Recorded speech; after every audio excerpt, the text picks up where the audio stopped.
इस दुनिया में जो आप बोलते हैं, जो कहते हैं, जो करते हैं, उसका मीनिंग कितना है?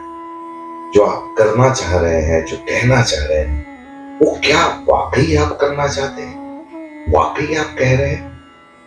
ये सोचने की बात है, क्योंकि आदमी कहता कुछ और है, करता कुछ और है, सोचता कुछ और है। वो अग्निपथ में डायलॉग था ना कि ये फोन भी बड़ी अजीब चीज है। उधर से आदमी बोलता कुछ है, चाहता कुछ है, सोचता कुछ है। वैसा ही आदमी है कि आदमी की एक्शन और आदमी के थॉट्स, ये दोनों अलग अलग चलते रहते हैं। एक ऐसी बड़ी खूबसूरत सी कहानी है। एक खोजी था। खोजी जनरली हम यूज करते हैं जिसको भगवान की खोज में या सत्य की खोज करने का एक अन्वेषण करने का उसका उद्देश्य है। तो ऐसा ही एक खोजी है जो जंगल जंगल, शहर शहर, गांव गांव घूम रहा है। और ऐसे में हर किसी को पूछता है कि भाई जीवन का सार क्या है, भगवान है कि नहीं, ये नहीं है, वो नहीं है। 1760 उसके सवाल वो अलग अलग लोगों से पूछता रहा। एक बार चलते चलते गांव में एक बूढ़ा व्यक्ति उसको मिला। तो उस बूढ़े को उसने कुछ सवाल पूछे। तो बूढ़े ने कहा, यार एक काम करो, यहां से 5वां गांव छोड़ के 6ठे गांव में एक फकीर रहता है। वो फकीर बहुत पहुंचा हुआ है, वो तुम्हारे सारे सवालों के जवाब दे देगा। ठीक है साहब। अब ये अपना चल पड़ा। चलते चलते चलते एक गांव क्रॉस हुआ, दूसरा हुआ, तीसरा हुआ, चौथा हुआ, 5वें गांव वो पहुंचा। और उस गांव में पहुंचा जहां फकीर रहता था। अब उसने गांव वालों से पूछा कि इस नाम का आदमी कहाँ रहता है। तो उन्होंने कहा वहां वहां करते करते देखा जिस जगह पर वो पहुंचा वहां एक महल खड़ा है। तो यहाँ फकीर कैसे रहेगा? खैर किसी ने बता दिया है तो पूछने जाता है आदमी। तो आदमी महल में गया तो देखा कि सारा अय्याशी का माहौल चल रहा है। तमाम तरह की सुविधाएं और भौतिक सुखों से लबालब वहां पर सारा काम चल रहा है। नृत्य चल रहा है, शराबें चल रही है, सब चल रहा है। तो जो खोजी था तो उसने उसको नौकर राजा के सामने लेके आया। उसने कहा, साहब मैं इस आदमी को ढूंढ रहा हूँ, इस नाम के आदमी को ढूंढ रहा हूँ, ये कहाँ मिलेगा? उसने कहा, अरे ये तो मैं ही हूं।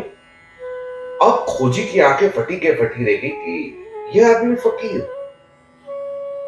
तो बोले, साहब मैं शायद गलत एड्रेस पे। बोले, नहीं नहीं साहब, ये मैं ही हूं, आप भरोसा करें, ये मैं ही हूं। उसने कहा, अच्छा ठीक है साहब, मुझे आज्ञा दीजिए, मैं निकलता हूं।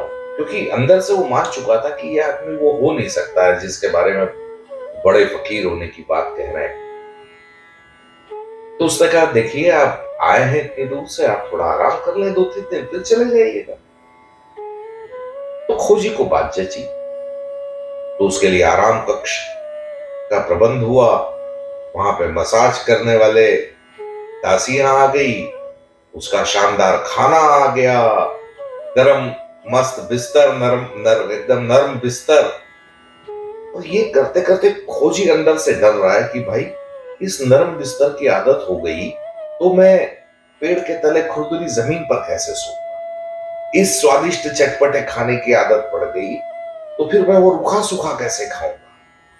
ये उसके अंदर विचार चल रहे हैं कि यार ये तो गलत फंस गए, गलत फंस गए, गलत फंस गए।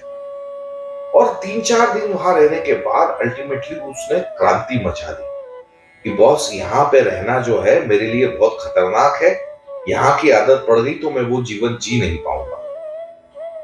और खोजी राजा के पास पहुंचा कि साहब मुझे आज्ञा दीजिए, अब मैं यहाँ नहीं रुक सकता। तो राजा ने कहा, इतनी जल्दी क्या है, रुक जाते थोड़ा। बोले, नहीं साहब। बोले, कहाँ जाओगे?